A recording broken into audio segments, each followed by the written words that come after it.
ఓం వసుదేవసుతం దేవం కంసచాణూరమర్దనం దేవకీ పరమానందం కృష్ణం వందే జగద్గురుం. ఓం శ్రీ రాధాకృష్ణాభ్యాం నమ.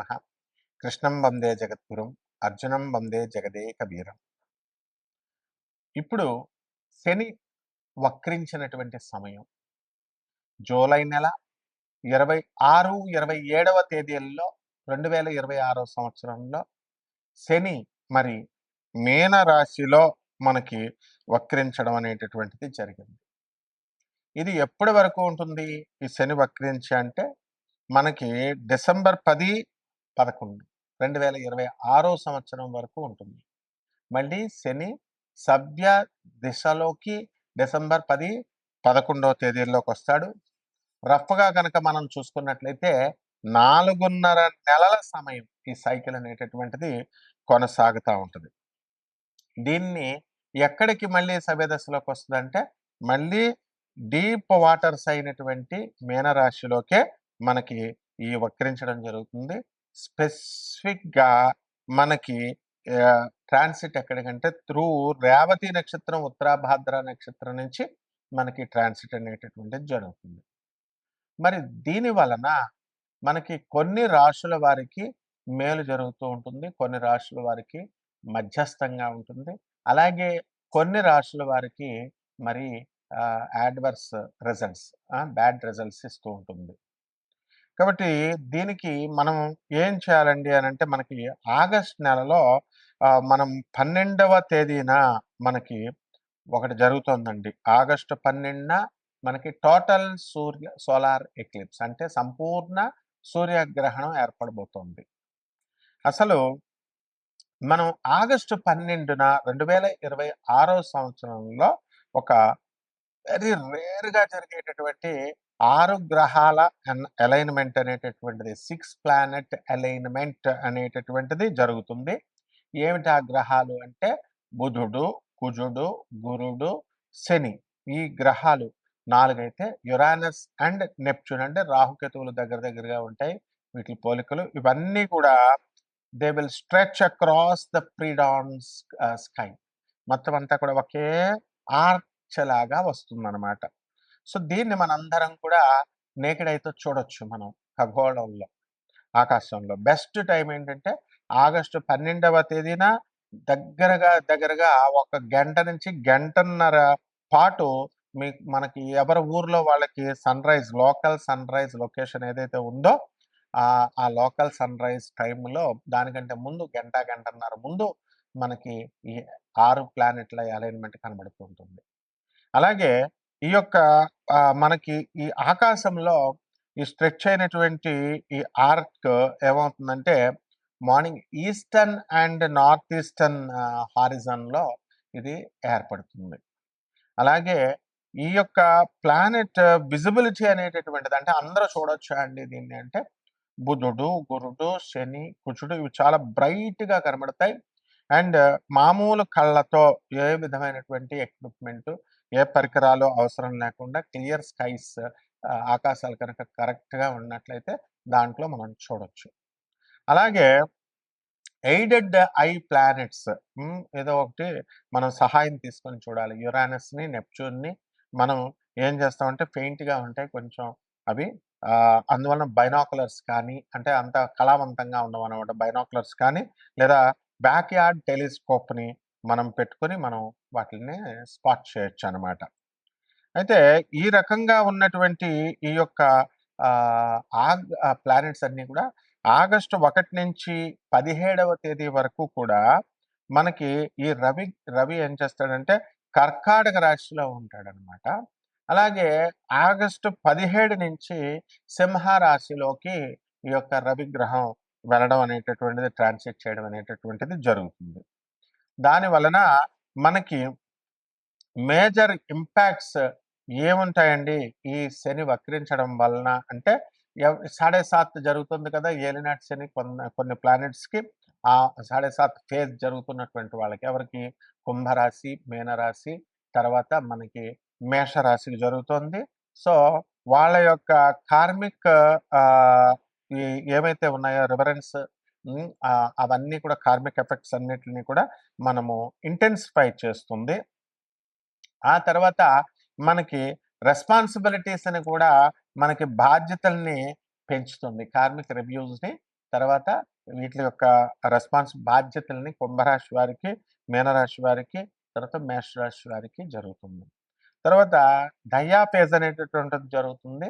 అదేమిటంటే సింహ రాశిలో అండ్ ధనుస్సు రాశి వాళ్ళకి వీళ్ళ యొక్క ఎవరికైతే జరుగుతుందో వాళ్ళందరూ కూడా శనీస్ వాళ్ళ దశలు జరుగుతున్నాయో సో ఈ యొక్క స్క్రూటినీ జరుగుతుంది. శని స్క్రూటినీ దానివల్ల ఎక్స్ట్రా కాషన్ ఫైనాన్సెస్‌లో కానీ, ధన విషయాల్లో, తర్వాత వర్క్ ప్లేస్ చోట స్ట్రెస్ ఇలాంటి విషయాల మీద ఎఫెక్ట్ అనేటటువంటిది పడుతుంది వీట్లి వల్ల. అలాగే బెనిఫిట్ అయ్యేటటువంటి రాశులు ఏమైనా ఉన్నాయి అనంటే మనకి మేషరాశి, వృషభ రాశి, సింహరాశి, తులారాశి, మీనరాశి వారికి అందరికీ కూడా బ్రహ్మాండమైనటువంటి లాభాలు జరుగుతాయి. అలాగే మనకి ప్లానెటరీ ట్రాన్సిట్స్ జరుగుతున్నాయి. అది ఎవరికైతే దీనివల్ల గజకేసరి, గజలక్ష్మి యోగాలు, అలాగే బుధాదిత్య యోగాలు, ఇలాంటి యోగాలు ఎవరికైతే ఉన్నాయో వాళ్ళందరికీ కూడా ఈ యొక్క అన్లాక్ చేసి మొత్తము పాజిటివ్ షిఫ్ట్స్ వచ్చేలాగా వీళ్ళకి చేయడం జరుగుతుంది. ఈ రాశి వాళ్ళందరికీ కూడా ఎవరికైతే బుధాదిత్య యోగాలు, గజకేసరి యోగాలు వచ్చినాయో ఇంకా ఎక్కువ పెంచడం అనేటటువంటిది జరుగుతుంది. కాబట్టి మనము ఈ శని ఏలినాటి శని అని అనగానే మొత్తం అందరూ కూడా భయపడతా ఉంటారు. అలాగే శని వక్రించినప్పుడు భయపడతా ఉంటారు.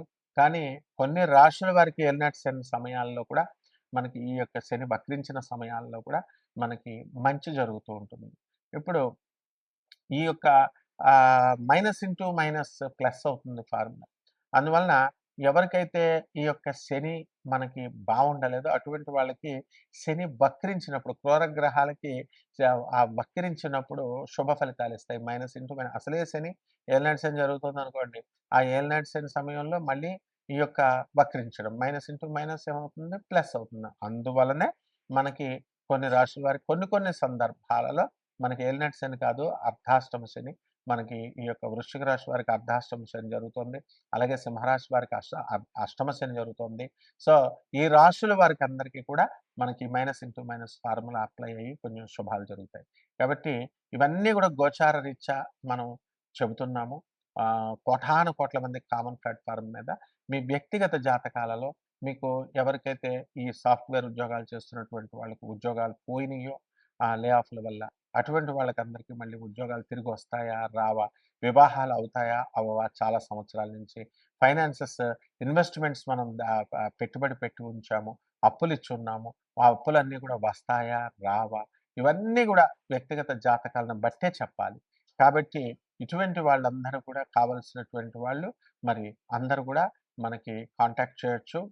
దాని ద్వారా మనం వాళ్ళందరికీ కూడా చెప్పడం జరుగుతుంది. కొన్ని వాళ్ళకి కావాల్సినటువంటి రెమెడీస్ అన్నీ కూడా మనం చెప్పడం జరుగుతుంది. కర్కాటక రాశి ఈ రాశి వారికి అందరికీ కూడా పనులన్నీ కూడా కొంచెం లేట్‌గా అవ్వడం ఇలాంటివి జరుగుతాయి. ఇక్కడ కర్కాటక రాశి వారికి శని వక్రించడం వల్ల కొంచెము మధ్యస్థమైనటువంటి ఫలితాలు వీళ్ళకి రావడానికి ఎక్కువ అవకాశాలున్నాయి.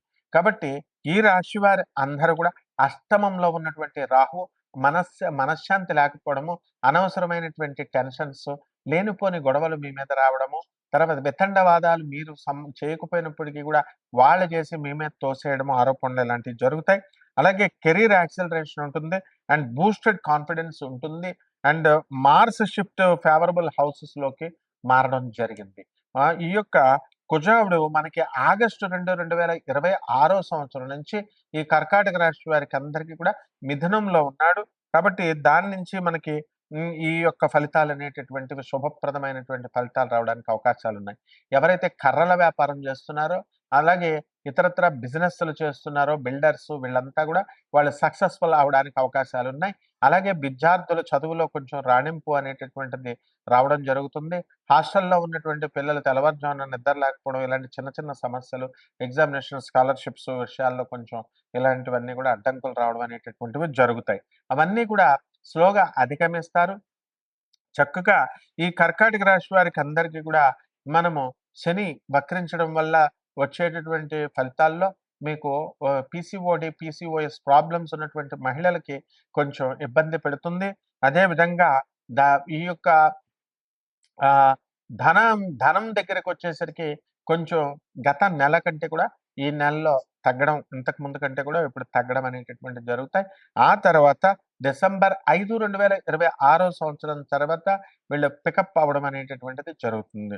ఆ విధంగా ఈ యొక్క రాశి వారంతా కూడా సంపూర్ణ సూర్యగ్రహణం అనేటటువంటిది పడుతుంది కాబట్టి, ఆగస్టు 12, 2026 సంవత్సరం తర్వాత బ్రహ్మాండంగా ఈ కర్కాటక రాశి వాళ్ళు ఉండడం జరుగుతుంది.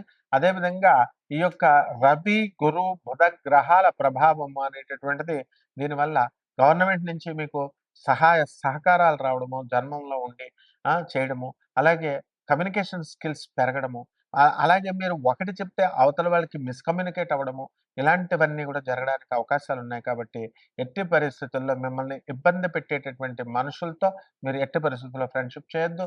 ప్రభుత్వ ఉద్యోగాలు చేస్తున్నటువంటి వాళ్ళకందరికీ కూడా టీఏలు, డీఏలు, అరియర్స్‌లు అన్నీ వచ్చేయడం జరుగుతాయి. మరి ఇటువంటి ఉద్యోగాల్లో ఉన్నటువంటి వాళ్ళు ఇతరులని నుంచి వచ్చేటటువంటి ఈ యొక్క ఆరోపణలు, సమస్యల నుంచి దాటుకోవడం కోసం తక్కువ స్నేహాలు అనేటటువంటివి మీరు చెయ్యాలి. అదే విధంగా ఈ రాశి వారికందరికీ కూడా ఎక్స్‌ట్రాగా వీళ్ళు కొంచెం ఈ యొక్క కాషన్స్ తీసుకోవాలి. అలాగే ఈ యొక్క బుధ గ్రహానికి, గురు గ్రహానికి మనం జపాలు చేసుకోవాల్సినటువంటి అవసరం ఉంది. కాబట్టి బుధ జపం చేసుకోండి, బుధ స్తోత్రాలు చదవండి. బుధుడికి కిలోంపావు పెసల్ని ఆకుపచ్చ రంగు ఉన్నటువంటి వస్త్రాలనిచ్చి పేద బ్రాహ్మణులకి బుధవారం నాడు ఉదయం 5 గంటలకు దానం చేసుకోండి. అలాగే దశమహావిద్యల్లో ఒకటైనటువంటి త్రిపుర భైరవి అమ్మవారి యొక్క మంత్ర జపము, ఆ అమ్మవారి యొక్క హోమాన్ని మీరు చేసుకోవడం ద్వారా బ్రహ్మాండంగా ఉంటుంది. ఒక మర్రి చెట్టుని చిన్న కుండీలో వేసుకొని తులసి చెట్టుకు పూజ చేస్తున్నట్టుగా పూజ చేసుకోవాలా. దానికి ఒక యక్షిణి మంత్ర జపం చేసుకోవాలా. దీని గురించి ఎవరికైనా గనక సందేహాలున్నట్లయితే నాకు ఫోన్ చేయొచ్చు. శుభమస్తు.